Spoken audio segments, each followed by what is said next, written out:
আসসালামু আলাইকুম প্রিয় শিক্ষার্থী বন্ধুরা।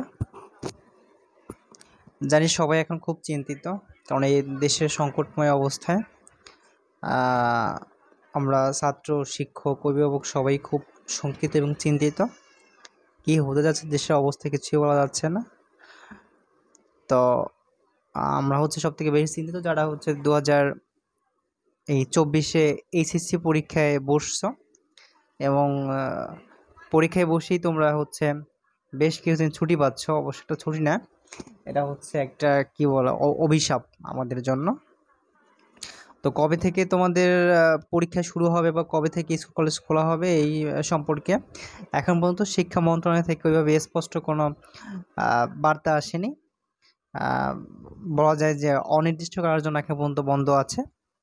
তো আপাতত আমি তোমাদের কাছে যেটা আপডেট আছে ওটা শেয়ার করার চেষ্টা করছি। দেখো, এটা তোমরা এই নোটিশটা তোমরা সবাই পেয়ে গেছো হয়তো বা। এটা তোমাদের যাদের 28 বলা আছে এখানে, আগামী 28/7/2024 তারিখ থেকে 1/8/2024 তারিখ পর্যন্ত অনুষ্ঠিতব্য সকল শিক্ষা বোর্ডে এইচএসসি বা সমান পরীক্ষা 2024 স্থগিত প্রসঙ্গে এখানে কি বলেছে, মানে তোমাদের পরীক্ষা 28 তারিখ থেকে 1 তারিখ পর্যন্ত স্থগিত। এরপরে কি হবে সরকার জানে, বা আমাদের শিক্ষা মন্ত্রণালয় বলবে অবশ্য। বলছে উপযুক্ত বিষয় পরিপ্রেক্ষিতে জানানো যাচ্ছে অনিবার্য কারণবশত আগামী 28/7/2024 তারিখ থেকে 1/8/2024 পর্যন্ত অনুষ্ঠিতব্য সকল শিক্ষা বোর্ডের পরীক্ষাসমূহ স্থগিত করা হলো।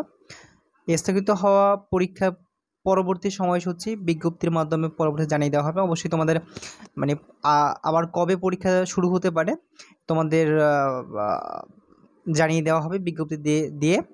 আগামী 4/8/2024 তারিখ হতে পূর্ব ঘোষিত সময়সূচি অনুযায়ী পরীক্ষা যথারীতি চলবে। এখন পর্যন্ত বলা আছে যে আগামী 4 তারিখ থেকে, অর্থাৎ 4 আগস্ট থেকে তোমাদের পরীক্ষা চলবে। এই বিষয়ে প্রয়োজনীয় ব্যবস্থা গ্রহণের জন্য বিষয়ে অনুরোধ করা হলো। এটা আমাদের শিক্ষা মন্ত্রণালয় থেকে এসেছে। এটা অবশ্য আমাদের ঢাকা, কুমিল্লা, যশোর, চট্টগ্রাম, সিলেট, বরিশাল সকল বোর্ডের জন্য এটা প্রযোজ্য। শিক্ষা প্রতিষ্ঠান কবে কি খুলবে এটা আজকের আপডেট নিউজ। এটা আমাদের শিক্ষামন্ত্রী বলেছেন যে এই মুহূর্তে শিক্ষা প্রতিষ্ঠান খোলার কোনো পরিস্থিতি নেই। এটা বলেছে আমাদের শিক্ষামন্ত্রী। এই মুহূর্তে শিক্ষা প্রতিষ্ঠান খোলার পরিস্থিতি নেই বলে জানিয়েছেন শিক্ষামন্ত্রী মহিবুল হাসান চৌধুরী নওফেল। সোমবার বিকেল 4:30টায় শিক্ষা মন্ত্রণালয়ের সম্মেলন কক্ষে পেনশন ইস্যুতে বিশ্ববিদ্যালয়ের শিক্ষকদের সঙ্গে বৈঠকে বসবেন প্রধান শিক্ষামন্ত্রী। এ সময় সাংবাদিকদের প্রশ্নের জবাবে তিনি একথা জানান। উনি একথা জানিয়েছেন যে কবে, এখন পর্যন্ত স্কুল কলেজ খোলার যখন পরিবেশ তৈরি হয়ে যাবে তখন ধীরে ধীরে স্কুল প্রতিষ্ঠান খুলে দেওয়া হবে।